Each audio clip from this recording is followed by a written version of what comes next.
Welcome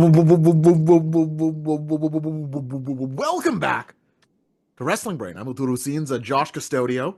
This is my cat Midge, who insists on being here right now. And you are here for the WrestleDynasty Preview show. Oh my goodness, I've changed shirts. It must be a different day than when I recorded the WrestleDream Preview, right? It's not, and that will be given away very closely. He's not wearing the same clothes for 2 days in a row, but he is still my brother and dear friend and the bassist of Hotel Mira. He is Mike Noble, ready to get, I was about to say get dynasted with me. I don't feel like that's anything. We will die nasty. That's better. That's better than what I was doing. Are you ready to die nasty, Mike? You ready to dive into this damn thing? Never thought you'd ask. Dude, okay. Yeah, so absolutely. Let's contrast these two cards. And if you're curious, people viewing this, about when do these cards start, it can be kind of hard with the time changes. I have the correct times put into the calendar of the Wrestling Brain Discord. So go. Okay. It'll translate to your local time. Go check whatever you see in there. Now that doesn't include pre-shows. Those are the main card times, but you can always go check that out. But for me, Mike, kind of easily, I'm more excited for Saturday night's offering for us here on the West Coast. WrestleDynasty, the combo show of AEW, New Japan, CMLL, and Stardom. CMLL barely represented here, but they are on the card. How about you, Mike? How do the two cards, seize the focus, how do the two cards compare for your interest? Crazy that works. I mean, like, it's hard not to say that WrestleDynasty is just kind of like a bit of a diet Forbidden Door kind of vibe, I think. I get that. The main event is just too good for me to paint it with that, but I do understand that. But that's exactly it. Like, yeah, like that's exactly what it is, right? It's like the main event is just straight up what makes it. Like the card is going to be great. Like it's going to be an outstanding night of wrestling.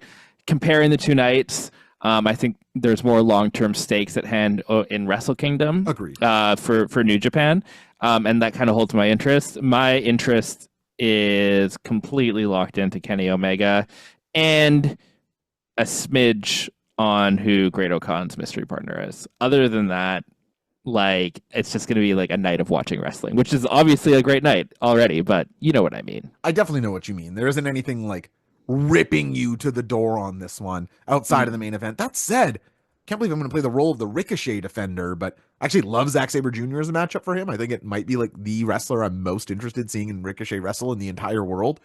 It's going to be good. Yeah, so we'll get to the card through and through. Maybe by the end you'll say, oh, maybe I do prefer Dynasty, or I'll say, oh, maybe I do prefer Kingdom. We'll see as we go through it, but go through it we shall, because that's what we do around here. It's a preview show. It's literally what we're doing.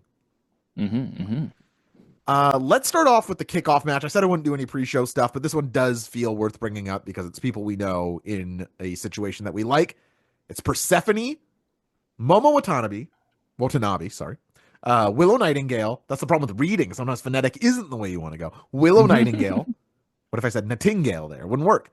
And Athena, who has frankly been fantastic of late. So have all these ladies, besides Persephone, who I assume is CMLL. I don't know. Yes. But this is nice to see. A four-way. We were sort of joking about the IWGP women's title. There's a chance it's not going to get a lot of time. I suspect with a little more of the AEW booking hand on this show, this four-way will probably get a little more time to breathe. What do you think?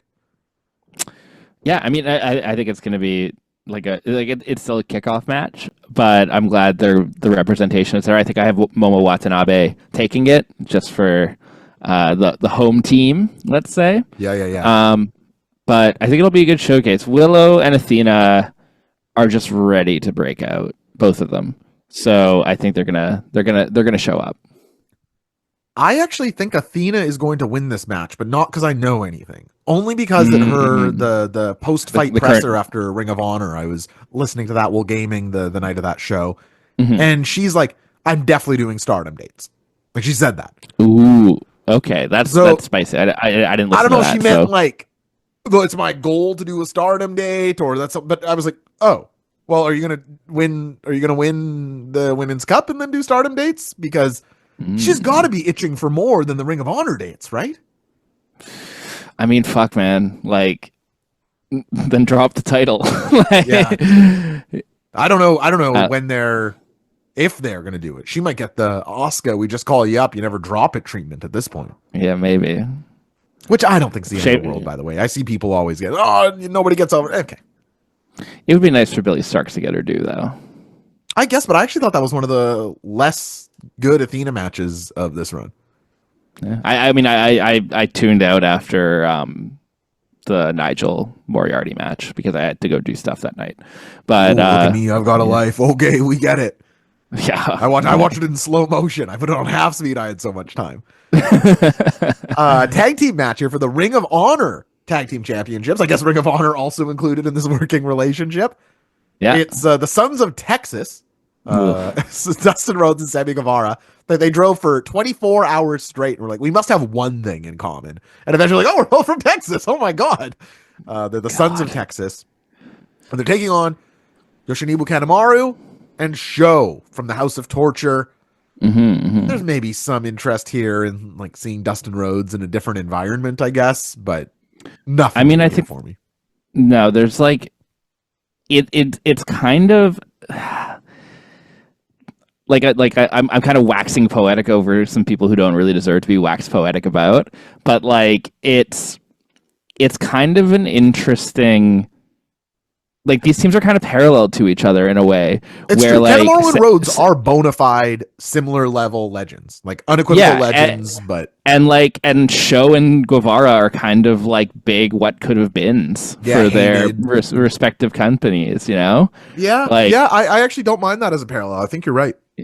Yeah, so that's kind of like that. Like, but this is me like trying to grasp at straws for like an interest in this match. You know, like, but which I do appreciate. I think very little here. Yeah, in a parallel universe where things went right, a Sammy Guevara versus Sho singles match could have been something, but that's not this universe. So here we are. It even feels very far from here, that universe. Yeah, it's a Lucha Gauntlet matchup next here, Mike. 4 members of the New Japan roster, 4 members of the CMLL roster will compete in a 1-minute interval gauntlet match. The first pinfall or submission will decide who wins. We don't know who's going to be in this, but on the New Japan side, I imagine anybody who's even remotely Lucha. So, you're going to see Bushi here. Titan. Yeah, Titan for sure. Feels like a lock. And then some CMLL favorites, hopefully. Maybe some names I know. Can we get Hechicero? My man Hechicero, Big Hetch? Probably not. I like how we're like, I like the distinction of like Lucha on New Japan side as junior, but like CML could be like anyone. Yeah, that is really funny. The biggest, most strongest Lucha. Technically a Lucha. Yeah, that'll do.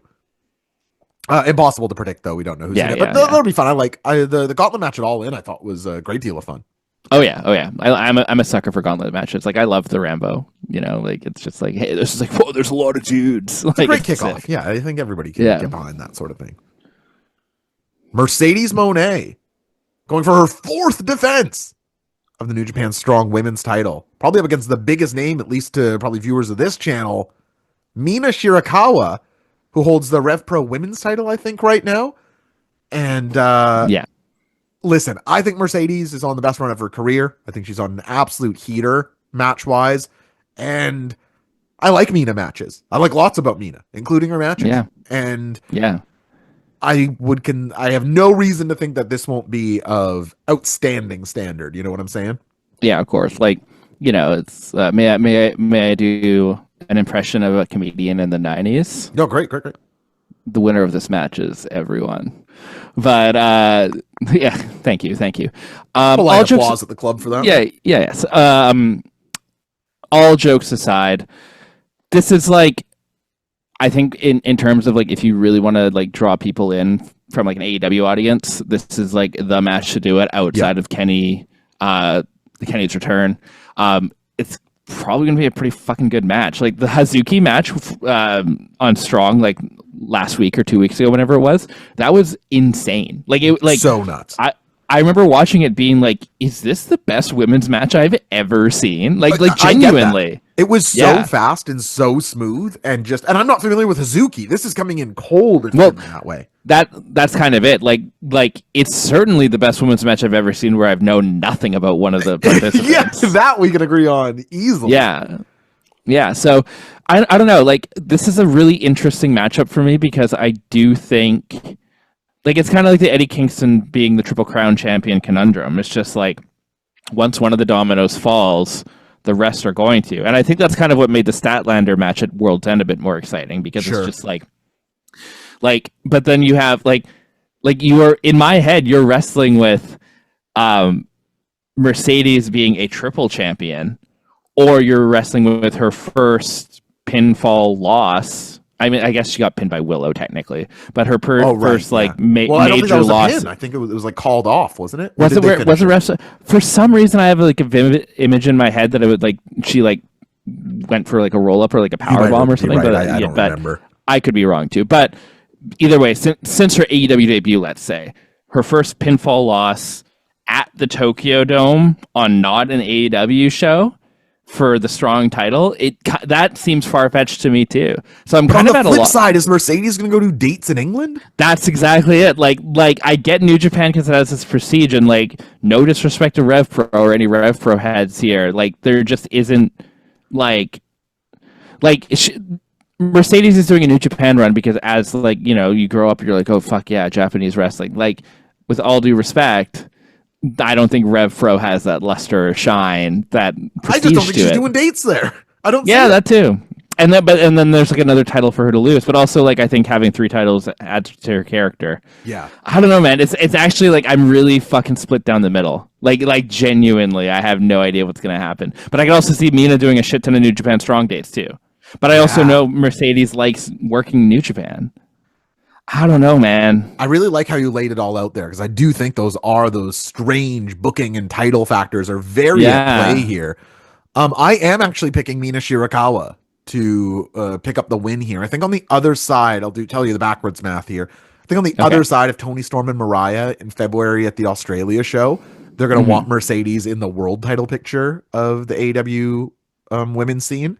And so I think the time is now for her to start losing these belts, probably to Willow for the AEW one, or for the TBS one, I should say. But I see no reason why it shouldn't be Mina Shirakawa. She has ties to AEW. She has ties to New Japan Strong. And I don't think she's going to hold this one forever. This belt was basically invented for Monet, you know? And now it's going to be like the American women's title for them, sort of. And I think Shirakawa is as good as you could hope for.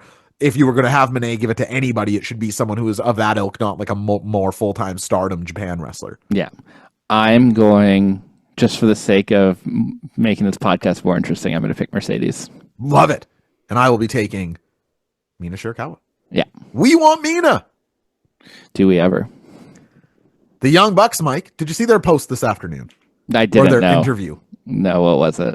Can you TLDR it for me? Yeah, I'll just read it to you. This is a great, just some great stuff from the former tag team champs here. Nick says, I stopped doing dives for maybe 8 months. I didn't do a tumble to the floor for 8 months, and that was on purpose. We wanted people to literally think, are these guys not athletic anymore? Are they just boring wrestlers now? Matthew follows up. One thing that really pissed me off was someone said, I thought the Young Bucks are washed. And I was thinking, oh, come on. You guys fell for the gimmick that we were doing? Don't forget, we didn't forget how to wrestle out of nowhere. Come on. Don't be dumb. Oh, my God. Yeah, dude, it rocks being bad on purpose. And then be like, oh, you thought that was on purpose? We were tricking you. We suck, but for real. My great Okada conspiracy theory is, like, remember he had that money clip run? Oh, yeah. Like, I genuinely think he was trying to get like 3-star matches from Meltzer. He was like, can I do it? Yeah. Like, it was like a challenge for him, you know? But and he couldn't do it. Even Bad Luck Fale couldn't get him out of the 4-star range. Dude, Okada's great. Bucks, however, are not. I mean, like, I've been a defender of them in their bell to bell. Like, I do think they are. Like the Sting Darby match is still one of the best of the year. But yeah, fucking. I'm glad they're off. Stuff seem to have gone to pudding, unfortunately. Yeah, it's absolute. Just like they're just lost in the sauce. You know, bit much. But will they be losing in the Tokyo Dome almost as they take on Great-O-Khan and Great-O-Khan's partner? Yeah, to decide the next IWGP Tag Team Champions. Do we think who's your prediction on the partner? I see everyone saying Will Ospreay, and there's no way it's Will Ospreay. Yeah, it doesn't feel like they would do that unadvertised, right? Yeah, 100%. For this show. Yeah. And I feel like it's kind of an AW statement that they're not sending Okada or Ospreay back to New Japan here. Maybe It's like they have Kenny. Yeah, the return of Kenny, no less. The return to Kenny in ring. So I don't really have a good read on this. Do you have somebody jumping off the page for you? You know who so here's my theory. It's gonna be kind of underwhelming. Like it won't, like if it was someone who could move tickets, they'd advertise it. Like that's just straight up who it's gonna be. I'm hedging my bet on Mark Davis. Oh, that's actually pretty interesting. I wouldn't mind that. He is technically United Empire still. Yeah, he still uses the Tron. Like it's it's that's a good guess. I had not thought of that. That is a good guess. Yeah, that's or some like classic Japanese guy that we have like it's and like we're just like, oh yeah, okay. Yeah. We don't know this guy. But yeah, so that's who I think it's going to be, Mark Davis. And I'll jump ahead and also say that I think the Young Bucks are winning the titles. Wow. Yeah. I mean, me too. So I don't know why I reacted so strongly. I do think it's interesting because, like, do the Bucks want to be working the Japan route again? Like, it almost feels like they're more in vacation mode than ever. But it's hard for me to imagine putting it on a mystery partner in any situation with Great Okan. Do you know what I mean? Yeah, I mean, they're honestly, not a tag team, whoever he's coming out with. I'm sad the Henare. It also could be Jeff Cobb, for the record.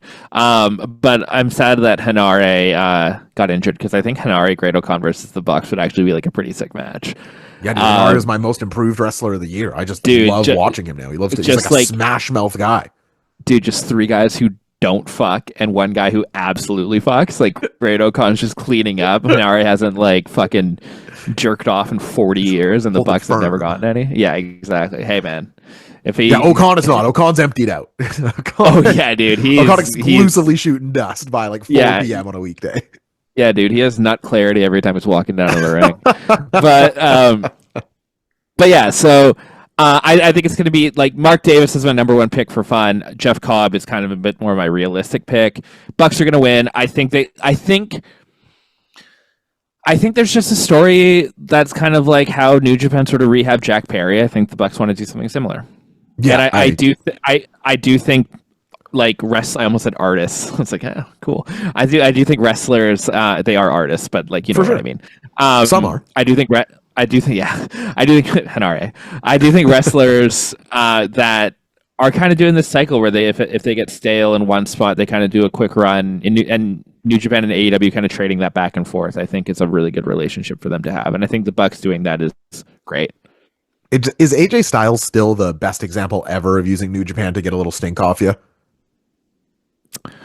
TNA wouldn't re-sign AJ Styles. Yeah, they were like, "We're good." I mean, yeah, I think it's probably AJ Styles at number 1. I mean, like fucking. If you really want to, like Cody Rhodes as well, I guess is a good example. Yeah, his is a bit more like a conglomeration of a bunch of feds. But yeah. Up next here, the Never Openweight Championship on the line. As we discussed on the Kingdom Preview show, the winner of Takeshita and Shingo Takagi, both of us picking Takeshita, will be taking on Tomohiro Ishii, promising for 2 nights of great action here. Do you think that they put the Never on Takeshita and he drops it to Ishii the next night? I see some of that online. Not a chance. Not a fucking chance. That would be so crazy. I couldn't believe people were thinking it's like, oh yeah, it'll be back on Ishii, then it's safe. I was like, that seems so crazy to me. Do you not think these 2 matches are kind of backwards? Yes. Like, shouldn't it be Shingo Ishii on night 1, and then the winner faces Takeshita for the unification or not the unification, title for title night 2?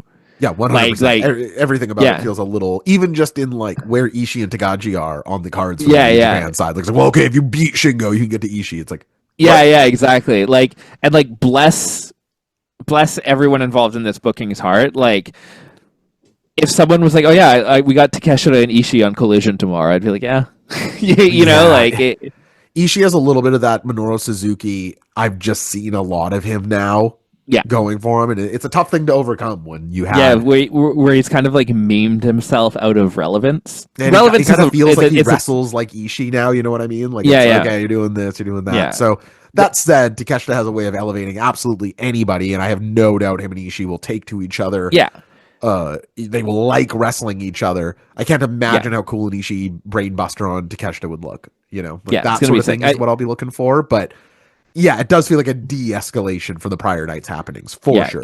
Ishii can still go. I shouldn't have said memed himself out of relevance, but like it is like a Minoru Suzuki thing where he's just kind of like Ishii being there means more than if he wins or loses. You're either getting the appearance match or the match, and we're hoping for the match here. But they both are very capable of like, oh, I'm appearing on this card and doing my thing.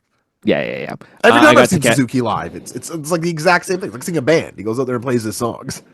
Yeah, exactly. Which is sick, but don't follow them on tour. Takeshita's taking this, and I'm with you. And comes back as the double champ, which I love. Yeah. Man, we just can't give Yota Tsuji anything I'm interested in. He's going from David Finlay to Jack Perry. Two guys I would consider staunchly not for me. But can he get something good out of him? I know people like to say, hey, Jack Perry has good matches. No, he doesn't. As a babyface, he does. The guy wrestled Bryan Danielson in a snoozer, like on like the all-time Bryan Danielson run. I just don't see what people are seeing, even in his in-ring quality at this point, especially as a heel. But I think he'll do fine here. I don't know. Hopefully Tsuji. It's a very similar breakdown to the Finlay match. Can Tsuji carry enough interest that I'm like, yeah, really beat the shit out of this guy who is boring to me? Yeah, I mean Tsuji's winning this. I mean Jack Perry.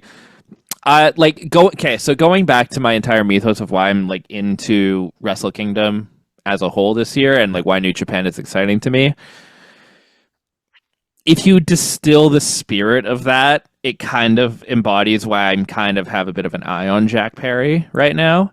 Like, just because it's like, I like that he's trying something and it's kind of working, like more so than it ever has in the past. I think, you know what I mean?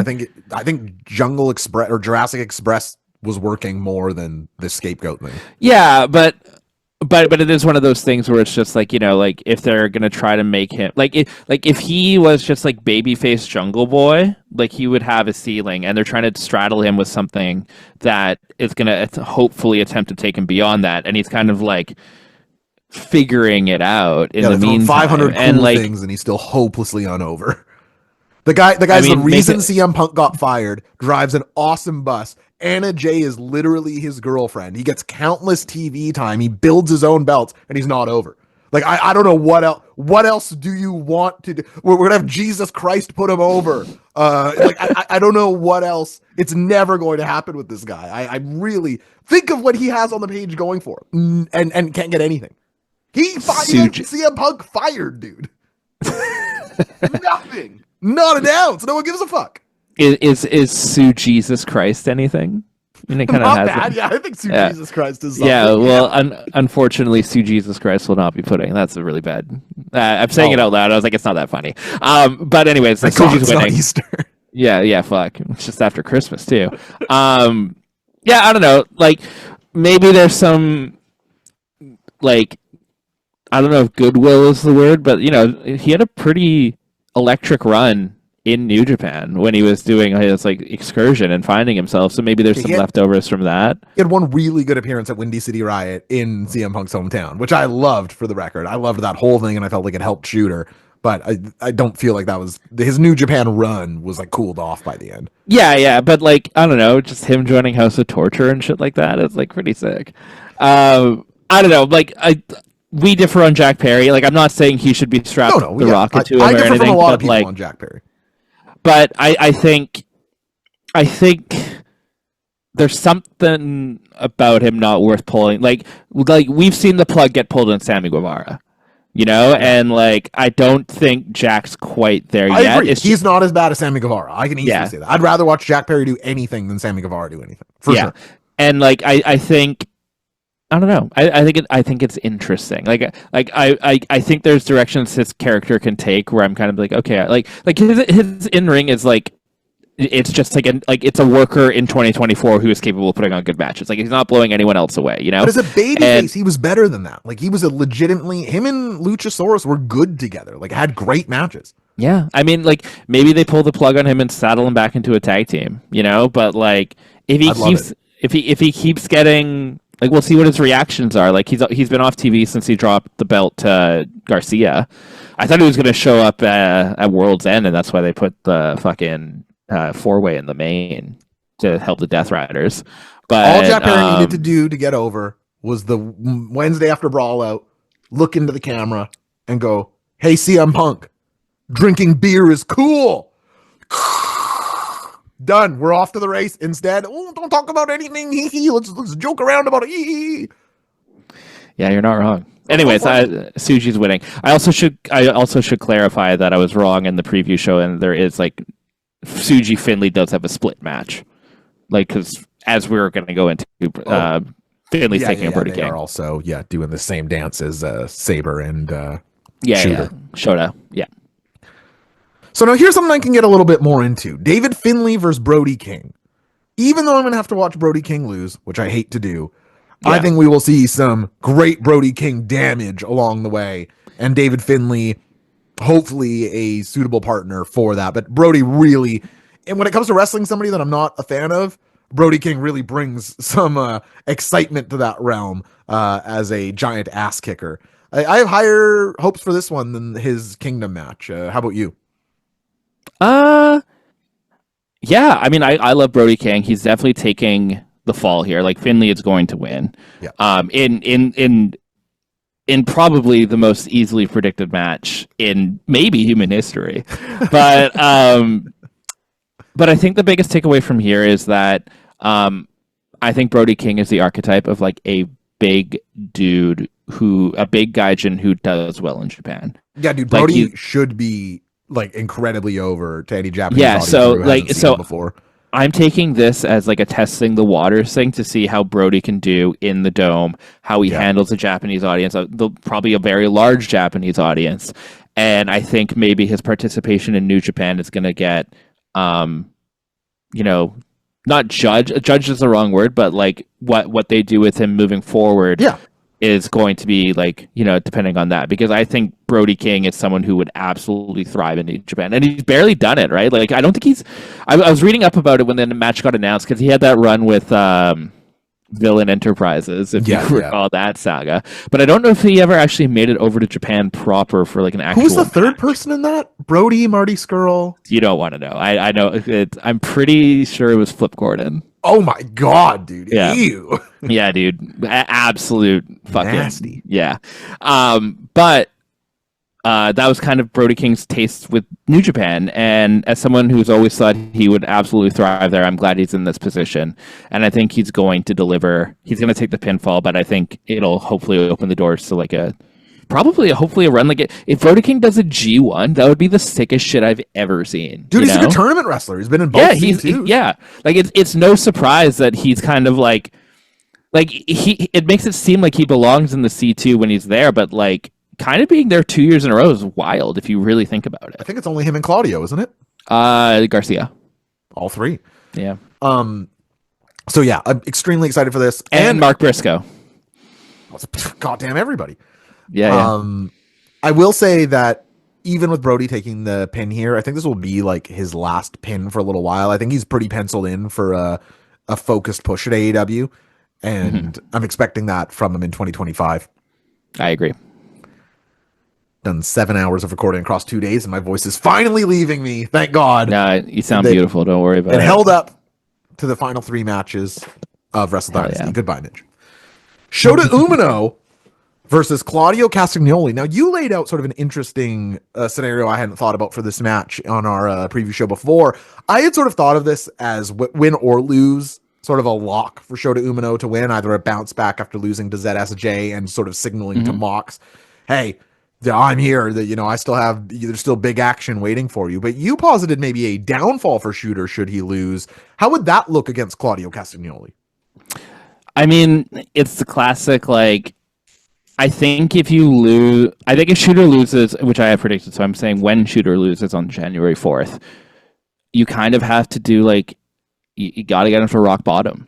I think having Shooter win over Claudio if he loses to Zack Sabre Jr., kind of, it's like in the storytelling sense, it's like, did he learn his lesson? Yeah.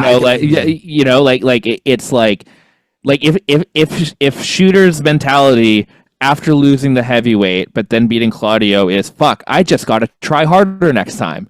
That cycles this weird babyface thing that he's in because it's like, it's like, oh, I just, like white meat babyface, try your best and like eventually you'll succeed. Whereas if it's like big loss, it's just like I got to go fucking throw everything out and that like is go. The story. Yeah, exactly. So I'm more interested in that. I also think the idea of presenting the Death Riders as a threat whenever they come to New Japan is probably worth it in the long run. Got to have a House of Torture run in with them. Yeah. The Death Riders is like, you guys are the coward ass version of us. He's just like strangling Evil. and like, yeah.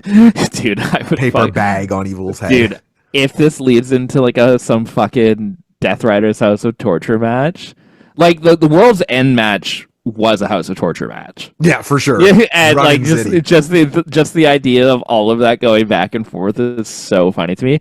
I'm actually just looking up something really, really quickly that is going to lead to a potential point, but I just got to scroll through. I know this is I'll just say quickly content. Then that this match, and I feel like Shooter's weekend on whole, has to deliver. They've given him ZSJ and Claudio. If you can't make it work with these guys, like the story is sort of told there. I love this current form of Claudio, and if you're trying to...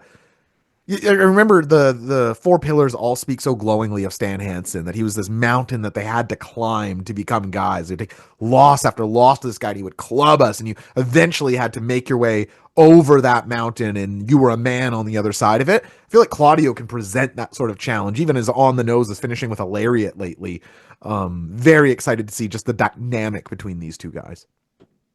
Yeah, it'll be a ripper of a match. Like Shooter can still go. So what I was looking up is if Shooter's ever won in the Tokyo Dome, and unfortunately he has, because I was going to say that would be like part of a story, but he did win. Do you remember the KG, going back to the Keiji Muto tour, it was Tanahashi, Keiji Muto, and Shota versus LIJ at Wrestle Kingdom 17. Like what a fight! Like time is a flat circle. No memory of that happening. That happened. Yeah, dude. I was like, was that on like night 3 of Wrestle Kingdom though, like the Noah crossover show? No, it wasn't. It was just straight up night 1.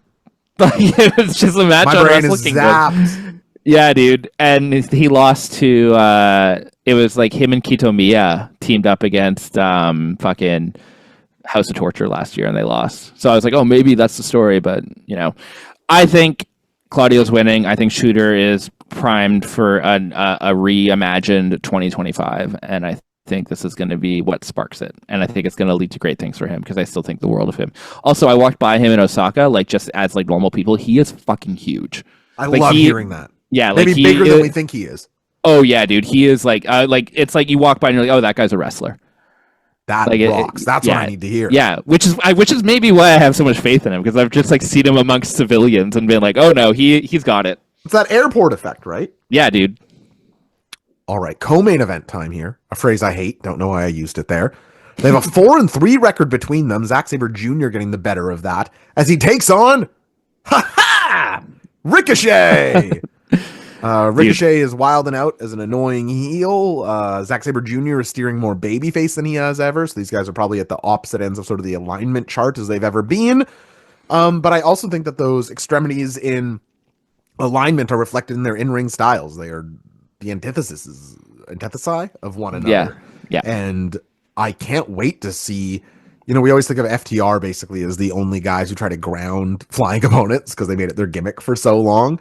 However, I think that that's exactly what this match will look like. Zack Sabre Jr. trying to ground Ricochet, and Ricochet looking for moments to take off to that turnbuckle or get speed going against the ropes. And I just think that that is a classic and interesting dynamic, and especially coming off the result of the night before for Zack Sabre Jr., I think this match will have a load of, it's either going to come across as like a celebration win over an AEW guy, or a grit your teeth, real ZSJ going to torque on this high flyer. So I think either way, Zack Sabre Jr. is winning, but I'm pretty pumped to see it.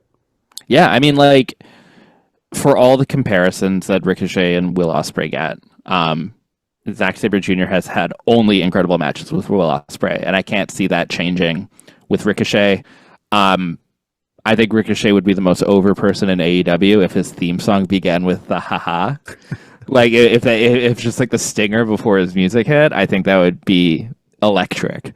And it's just going to be a ripper of a match. Like Ricochet is not walking out of here as IWGP Heavyweight Champion. Can you imagine? Neither is Claudio if Shota wins. But yeah, Zack Sabre Jr. It's going to be an incredible match. And the most interesting thing about it to me is that Ricochet's heel turn has actually just made this infinitely more interesting. Like it's like Ricochet turning heel has built this matchup more than I think anything on AEW so far.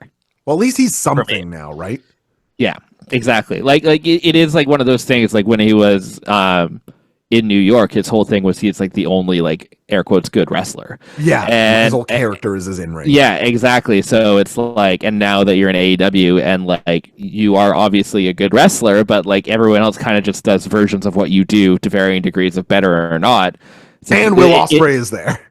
Yeah, and well, that's kind of it. It's like I just love the irony of him going to AEW because it's like that's where my style thrives, but he just gets so mixed up in that style that he has to develop a character. It is interesting in that way. It is very funny to me in a good way. Do you think he gets toilet paper thrown at him? So who would be handing it to the crowd in this situation? Like, it's like Oiwa and other TNA members. Fucking Shane Haste and Mikey Nichols. Mikey Nichols. I'm gonna say no toilet paper for Ricochet here, but I will laugh if they do. That'd be pretty sick. I will go haha, but like Ricochet. If I had a voice, I'd do it. Yeah, I can't do it. I don't want to embarrass myself. Zack Sabre Jr. Winning this one. Mike, here we go. Kenny Omega returns home to New Japan Pro Wrestling, the environment with which I most enjoy watching his matches. He is here in a special singles match against the best wrestler in the world, Gabe Kidd. We got the scarf. It's no lie. I think the Madman is the best wrestler going right now. He is built wonderfully to this match. I think that they have done it reminds me a little bit of Tanahashi Omega from Wrestle Kingdom 13, where Tanahashi was critical of Omega's style and how he's like, I don't like the way he wrestles. And Gabe Kidd has this enormous reputation of being so reckless, and Kenny returning from injury, and they're backstage. They've made fireworks out of their small moments together. Do you know if they're doing a press conference this week for Dynasty and Kingdom? They must be. They must be. They have to be. They always do. You know Gabe Kidd's going to go off at that. And I mean, what is there to say besides this match? Besides Kenny Omega is back. The best belt machine is going against the guy I'm most excited about in wrestling right now. There hasn't been a match that I've been more enticed by in probably years. I will be front row. I cannot wait to see this. And I am praying that Kenny Omega wants to put Gabe Kidd over, although I am not expecting it. Okay. I'm really gonna go in on this. Yeah, go in. I'll sit back here. I got my Hotel Mirror shirt on. Well, what a band. I'm picking Kenny Omega to win, and I will tell you why. Please do. Forbidden Doors in London this year. You think a rematch? Rematch with Gabe Kidd going over in London to a wider audience. Wow, I don't mind that. Yeah. I wonder, I just don't know many. I love it. The only thing that crosses my mind is I don't know how many rematches. Like, how much juice does Kenny have in the tank? Is he going to be doing rematches? I mean, like, I do think, like, so it's very clearly obvious that Kenny Omega picked Gabe Kidd as his return opponent. Like, he does see him as, because, like, Kenny's whole thing this entire time has just been, like, I need a successor in New Japan. Like, he doesn't want to leave them high and dry. Ospreay. Yeah, exactly. And then, fuck off. And now it's Gabe Kidd, right? Looks like English guys just can't do what Canadians do. Yeah, dude, I know, right? But yeah, so it is one of those things where it's just like clearly this is like a handpicked match by Kenny Omega.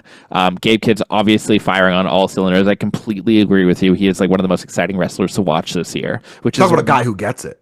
Oh yeah, 100%. Which is why his like AEW appearances this year have kind of like weirdly bummed me out. Yeah, because they just like aren't.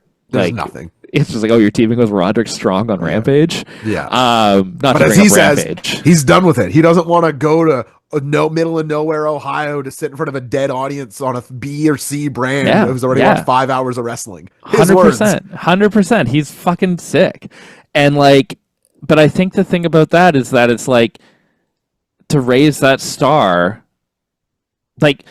It is weird, like it kind of goes back to like almost the Mercedes stuff, or even like the Kenny Omega Will Ospreay return match the other year. It's just like I don't think Kenny's taken the L in his first match back. And like It could be part of the story though that he's not fully returned. Like his yeah, body but like, I should say. but also it's like,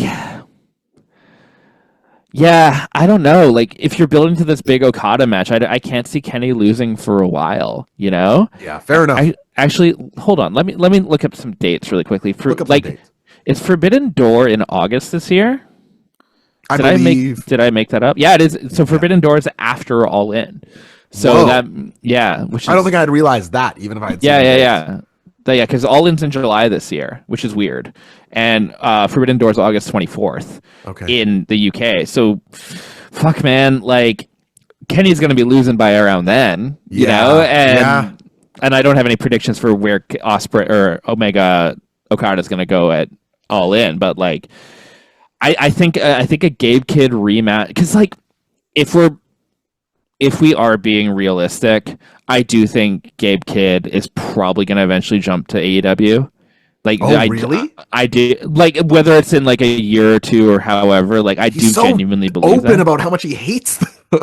I mean, we could be getting worked though. Like, it's no, like, I don't. To be clear, I don't think that he's like, like Tony Khan is like, this guy is crossed some sort of line. No, if that were actually the case, he would not be wrestling Kenny Omega. Exactly. Yeah, exactly. but I do think it is like I think it's just like an ecosystem where if you're just like so like I don't know, maybe like I think but I also think Zack Sabre Jr. is going to make the jump too, right? Like if you've accomplished everything that you can do, and you're put just a lot of spotlight on ZSJ in AW.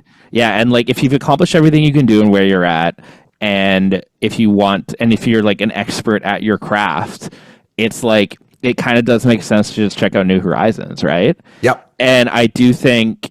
Yeah, it's financially, like the Japanese yen can't compete with the US dollar right now. Yeah, like Ospreay all but said that. Like, they came with a big offer, but Tony Khan's money changed my life. Yeah, and so it is one of those things with Gabe Kidd where I do think it's like I think it's worth more for him, but also if he wants to build in Japan, like getting that win over Kenny in the Dome is something. But also like. This is like his first solo singles match at the Dome, and like that's a pretty big one too.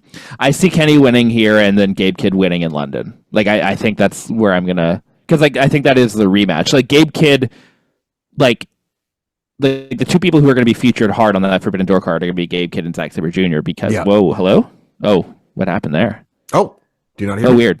Oh no, we're good. Okay. It just like switched windows for whatever reason. Hate that. Zack Sabre Jr. and Gabe Kidd are going to be featured hard on that Forbidden Door London card. Absolutely. And they're going to be in like quite premier matches. I would say like I wouldn't even rule out a fucking Bryan Danielson Zack Sabre Jr. in London match on that card. I love their matches so much. And it's a rubber match in London.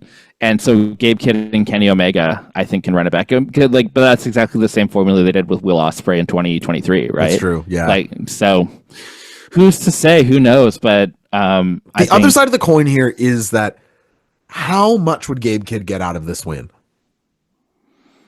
A lot, but I also think, but in like a tangible sense, how much would he get out of it, right? Like, I think he gets more out of it by losing and having motivation to go do stuff, right? If there is the rematch, for sure. If this is a one-off, though, man, like, he's like, I rep the line, Mark. Look at these guys. Like, his whole character is that he can beat the intruding AEW, the guy who threw New Japan away. Like, it would be so good for his character. It but would. Ultimately, I just think it's main event Kenny return of the Tokyo Dome. He's got the right partner. The build has been great, and I think we'll get more fireworks this week. I'm telling you the truth. I can't think of a match I've been more excited for to watch live. I can't think of it. I'm sure it's been there. Yeah, it's genuinely an exciting match, which is obviously fucking